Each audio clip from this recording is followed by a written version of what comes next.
Good morning, guys. How are we all doing? So Dan from Trading with Dan. This is our Bitcoin morning update. So if you guys wouldn't mind smashing that like button, we shall go straight over to those Bitcoin 4-hour charts. So very basically, today is the day. Today is turnaround Tuesday. Today is the point at which a lot of these markets are at pretty important levels. That we have to kind of reverse from these levels, or it is game over. And obviously you guys kind of know my views that we are so far away from game over at the moment, in this bubble of everything, this the everything bubble.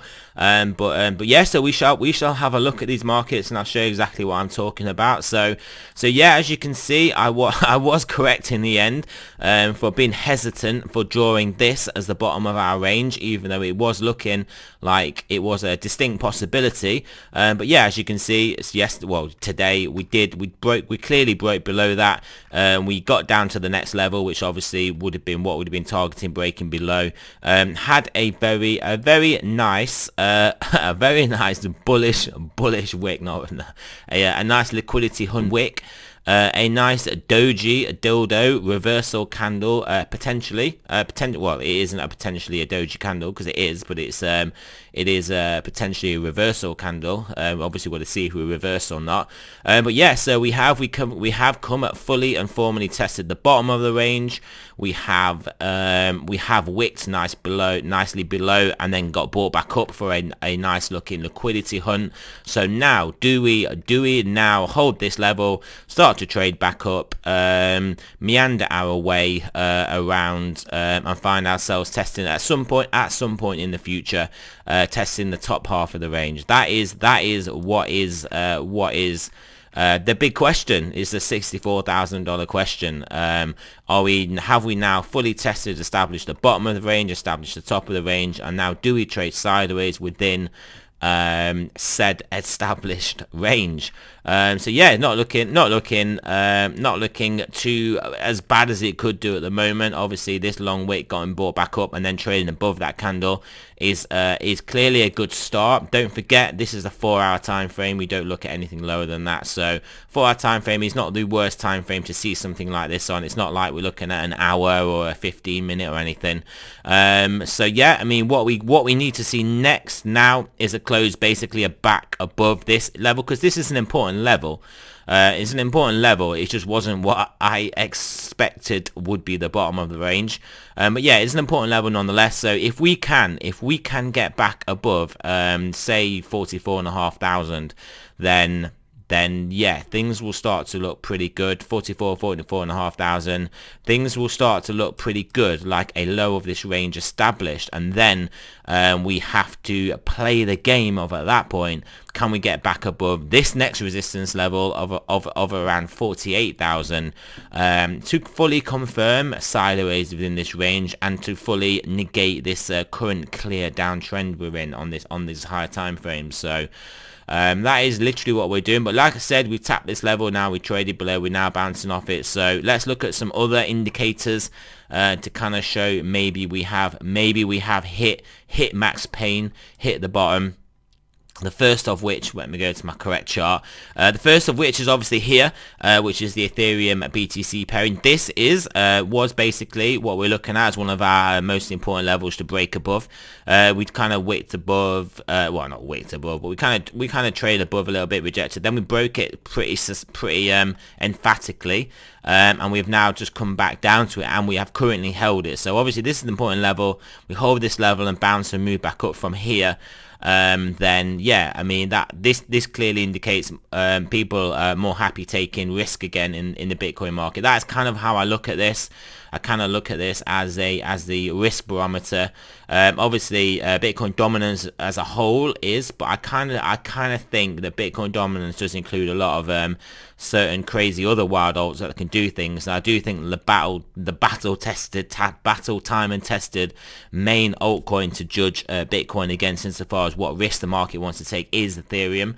So yeah, Ethereum has bounced off an important level. The Ethereum USD pairing also, I kind of need to extend this along to show you. But yeah, as you can see, I mean, pretty much bang on tested that important level. That's obviously coming from these levels here. So the USD pairing hit an important level, needs to bounce here. So that's another thing I wanted to show you. Bitcoin dominance as well. Bitcoin dominance actually though isn't back below its resistance, but like I said, this is a bit, because this involves so many other different altcoins that can do various different things at various times. This is why you probably notice I do look more at the Ethereum Satoshi pairing, more so than the Bitcoin dominance pairing. But yeah, I mean, if this to be honest is still not actually broken this trend line and not come down again. So yeah, and it's not really hit an important level, because it's still, well, it broke above, but now it's back in the resistance zone. But anyway, so also let's look now at stocks. Stocks basically, well, they didn't quite hit the target, but they did not get very far off it at all. You could potentially call this a bit of a front run. So yeah, we lost this trend line. So then we were going to test deeper, broke this level, and then yeah, this was the next target. It looks like it's a bit front run, but more importantly, what I need to obviously what you guys can clearly see is that we have bounced pretty strongly from this now, and we are back above this important level of basically, well, you could have called it old support, new resistance. But now we're back above it now. So we're back above the resistance, this next level of resistance, which is clearly a powerful signal for stock markets. And now realistically, the next target is back up to here, at which point we're realistically targeting new highs. So this is obviously a good bounce. Like I said, we only have the green shoots of these potential turnaround recoveries. We're clearly not out of the woods yet. But all these important levels being hit and been out and bouncing off currently, even though it's early days, and obviously it being turnaround Tuesday, the most important factor that we all need to look into is, yeah. And also I did notice regarding the Evergrande situation, it is Evergrande, it's not Evergrande. I don't know why people it's mainly Americans that can't pronounce anything, but yeah, it's Evergrande. The Evergrande situation, basically, these bonds have been trading at massive discounts for a while. So the fact I kept on seeing around all the general kind of retail social media stuff thing is about how, like, big default, black swan default in Evergrande, Evergrande default. I mean, the default just takes it from whatever the bond value is to zero, but that value from whatever that bond value to zero is not as much as basically the bond value has come down already. So I'm not sure exactly where it is at this point, but last week they were trading around 45 cents on the dollar, and I'm pretty sure more recently they've been down to into the 20s potentially. So basically, if they're going to go from, like, say just let's call it an arbitrary, just for argument's sake, 25 cents to the dollar to zero, that is obviously a 25 cent on the dollar loss. But the 75 cent on the dollar loss has already been incurred and priced in by whoever's holding these bonds. So yeah, I mean, this is just the point that retail picks up on it and being like, oh my god, it's going to default. Even if it does default, then most of the pain has already been dished out. So yeah, but anyway, so that was just an indication of the bottom of the max max pain, max sort of like market negative sentiment, max headless chicken activity at that point. So yeah, maybe again a potential reversal indicator. Obviously no one indicator is going to be like what says this is correct or not, and everything is probabilities anyway. But yeah, like I said, we all know what governs these markets, and it's the Fed. It isn't a Chinese property company, no matter how big it is or no matter how big its losses are. So yeah, that at the end of the day is the reality of the situation. I don't know why I'm laughing, but that is the reality of the situation. The dollar index also the dollar index has come into obviously an important level of resistance, a very important level of resistance, as we said. We were looking at taking this out, and then we got targets up here, but we are getting resisted by said resistance. So if we do find our way back below this level, which we could do today on turnaround Tuesday, and then we can then target the next level of support, and then obviously have a nice inspection of that. So let's just extend this along here. Yes, I think I moved up a little bit. Yeah, so there we go. But yeah, I mean, and even if nothing else, we just get back into this range whilst the market kind of calms down with its Evergrande situation. Then yeah, I think this could certainly ease off as the market basically goes risk on again. So yeah, that obviously, I mean, that pretty sums up my views here. We've hit important levels. We've hit turnaround Tuesday. I think we've hit max headless chicken activity.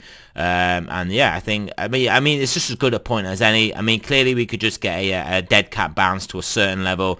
I mean, certainly, if we don't regain this $44,500 level, then yeah, I mean, it's clearly going to look pretty bad for a move back down. But don't forget, I'm looking for a sideways range, a prolonged sideways range. So if we bounce here, we come back down, test it again, and bounce around. All we are doing is trading in the lower quartile of the wider range, which if we go back to the last time we had the range established that we were trading in, which is obviously here, as you can see.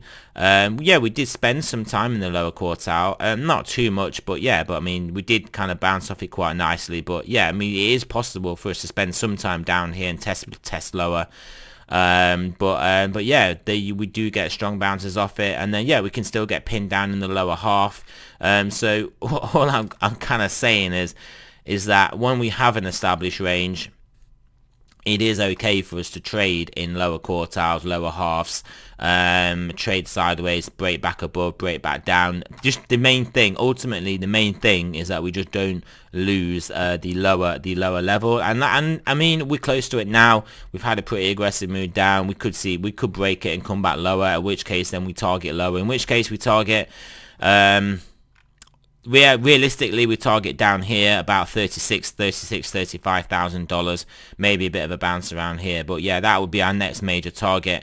But do I see that happening? I would have to err tentatively on the side of we've got a lot of factors going forward at the moment. I mean, I predicate this a lot on I don't believe in the seriousness of Evergrande. I also have been looking for a sideways range to establish in Bitcoin, literally at this level anyway.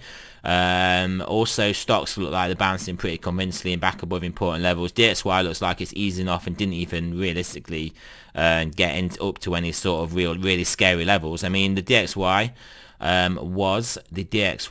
was higher at this point when we didn't really have any Evergrande situation going on, and we didn't even get that high, and we now look like we're easing off. So yeah, that is my views. Obviously there are clear points of invalidation. Obviously this is the level in Bitcoin would be an invalidation.